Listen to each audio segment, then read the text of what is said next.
C'était comment? Tu as travaillé dans un bar mythique, Ouais. La Roquette, puis un bar qui était vraiment réputé. Tu vas pas à La Roquette pour prendre 2 verres et apprendre quelque chose sur l'autre. Non. Tu vas vraiment là pour... Alors, je vais prendre un verre de Bordeaux, puis juste baisser la musique. Avez-vous du fromage? Décalisse! Je me rappelle une fois, t'étais barman, puis j'étais sous, puis j'avais dit, j'avais collé un drink super compliqué. Puis tu vas prendre une 50, puis tu vas aimer ça. Puis t'avais raison, j'ai pris une 50, j'avais aimé ça. Ah, man.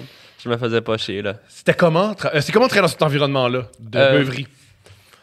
C'est le fun quand t'acceptes que tu vas te défoncer. OK. C'est le fun quand tu comptes pas les Jameson, que faut que tu embarques dans le train du plaisir. Si tu te bats contre, ça va être le pire moment de ta vie. Parce que c'est vraiment intense. La musique est forte. Les gens sont pas agréables. C'est vrai. Tout le monde est sous. Oui. Fucking drunk. C'est crowd. Oui, t'as plein. là. C'est extrêmement sexuel. Ça pue le cul. Oui. Il Il y a de la violence aussi parce que tu mélanges la sexualité, l'alcool et des... C'est des hormones. Les gens, personne n'est là pour dire « Hey, t'as-tu vu... je suis allé au cinéma restant, c'est comme « J'ai le goût de te zigner, puis tasse-toi, puis shooter. » Fait que c'est très raw. C'est une énergie de vraiment, là, tu sais, on danse, puis il y a des phéromones dans l'air, puis ça sent le swing, la dèche, puis le fort. J'aimais ça, mais il fallait vraiment que je me mette dans un minding. Tu sais, mettons, j'ai essayé de pas boire des fois, des soirs que je travaillais, puis là, j'avais le goût de littéralement frapper les gens, là, tu sais, dans le nez, là. Oui, c'est pire. Parce que les gens sont caves, là. Bien sûr. Et c'est aussi, en plus, à quelque part, tu dois les excuser parce que le but d'aller dans ce bar-là, c'était sortir une énergie puis une anxiété. Complètement. Le but d'être à la Roquette, c'est que tu peux agir comme nulle part ailleurs. Fait que mes meilleurs moments à la Roquette, c'est quand je buvais au même rythme que mes clients, je m'en calissais, puis je ramassais mes 2 piastres sur le comptoir en me disant que ça achevait. Puis ça achevait tout le temps parce que c'était à 3 heures, on arrête. Par contre, ce qui est difficile des bars, c'est que la plupart des gens arrêtent à 3 heures, mais il y a une poursuite après 3 heures. Ouais, mais tu sais, souvent, moi, je le compare à faire un show. Tu sais, comme si tu sors de scène, mettons que tu as fait 1 heure de show. Là. Le temps que ton adrénaline retombe, ça peut prendre 2 heures, 3 heures des fois. Si je reviens d'un show en char de Trois-Rivières, j'arrive chez nous, je suis encore sur le high. Là. Ça a fait 2 heures que mon show est fini. Là. Fait que qu'est-ce que tu fais après ton chiffre de bar? Mais là, tu as de l'adrénaline parce que tu as travaillé tout le long. Il faut que tu comptes ta caisse. Il faut que tu fasses des maths. Des maths, quand même des maths fortes, là, tu sais, de faire des grandes colonnes de division, soustraction, calculer toutes les bouteilles, début, fin, sortir ton X de OK, on a sorti. Tu sais, c'est des grosses maths, là, il est 4 heures du mat, tu as bu 12 shots. Après ça, tout ce que tu as le goût de faire, c'est boire une coupe de bière, fumer. Tu sais, nous, on fumait des clopes en dedans, fumait une coupe de batte pour décompresser. Là, souvent, il y avait un after party, mais on allait prendre une bière chez quelqu'un, mais là, on sortait des bières du bar. On allait boire chez Chose, puis là, ben, il était 6-7 heures du mat. Puis là, t'allais te coucher, défoncer. Puis là, le lendemain, tu travaillais au bar. Fait que tu te réveillais tard, tu mangeais mal, tu prenais un taxi, t'allais au bar. Tu sais, c'est une espèce de cercle vicieux aussi. Puis aussi, tu fais juste assez d'argent pour continuer parce que c'est payant. Là. Ouais, mais pas assez non plus pour placer. Voilà. Il y a des personnes qui j'ai travaillé 3 ans à la Roquette. Aujourd'hui, j'ai mon paquebot. Check mes REER, c'est quoi? L'argent du bar. Ben non. L'argent du bar, ben, tu t'achètes un T-shirt puis un burger. T'as-tu des anecdotes folles? T'as-tu déjà des débats? T'as-tu des trucs à la Roquette que... Ah, ouais. Toutes, là, tu sais, je veux dire, il y a du monde qui ont chié à terre, là.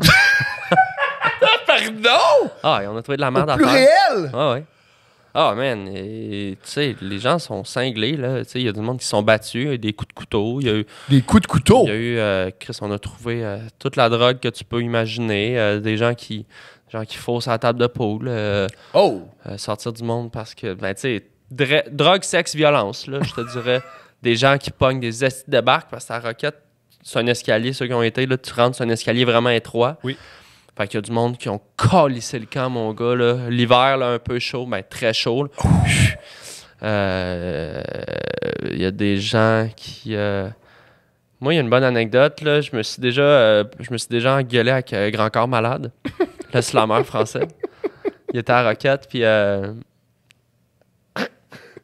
m'achète une pinte à 4$, il me paye avec un 5$. Là, je leur donne une pièce, il me dit, bah, je t'ai donné 20 $. Là, je fais, non, tu m'as donné 5, là. Bah non, je t'ai donné 20.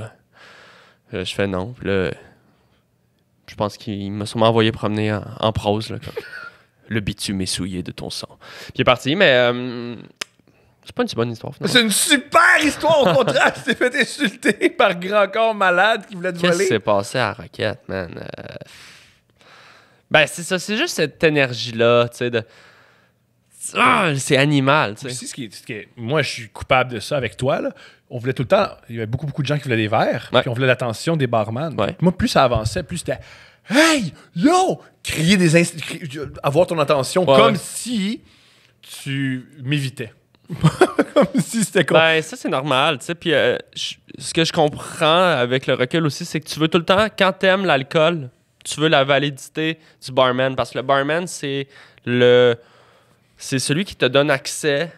Parce que tu veux, quand t'es dans un bar, tu rentres pas ton alcool, tu sais. C'est comme si t'étais dans un party puis il y avait un gars qui contrôlait le frigo. Puis tu devais être cool avec pour avoir accès au frigo plus rapidement. Mais tu vois, Fait que tu payes un shot au barman. Le barman, c'est ton ami. C'est ton ami.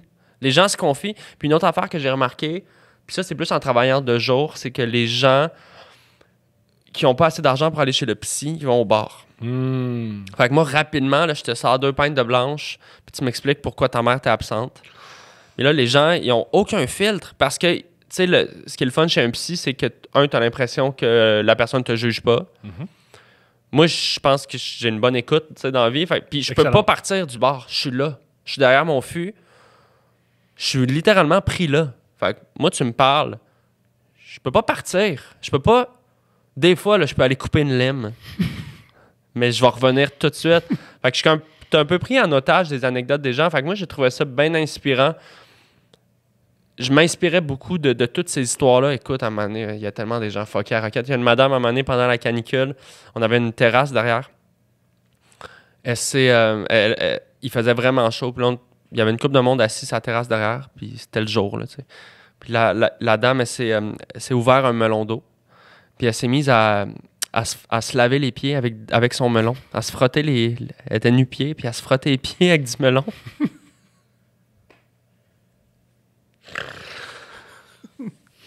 T'es pas Là, intervenu? j'étais comme, qu'est-ce que tu fais? Ben, non. Fait que, tu sais, des gens vraiment space, écoute, des gens en psychose, un gars en rollerblade qui allait pas bien, tout le temps en rollerblade, il gardait ses rollerblades. Les gens, ils te parlent de leurs affaires, leurs problèmes. Aussi, t'avais des collègues aussi qui avaient aussi des problèmes et qui avaient... Oui, bien sûr. Puis là, de la consommation aussi. Là, on se cachera pas que la poudre d'un bar, c'est un fléau. Là, les gens, ils font ça pour être capable de boire puis travailler en même temps, puis garder un edge. Puis c'est une drogue... Accrocheuse. Ouais, c'est ça. Fait que tout ça, c'est bien intense.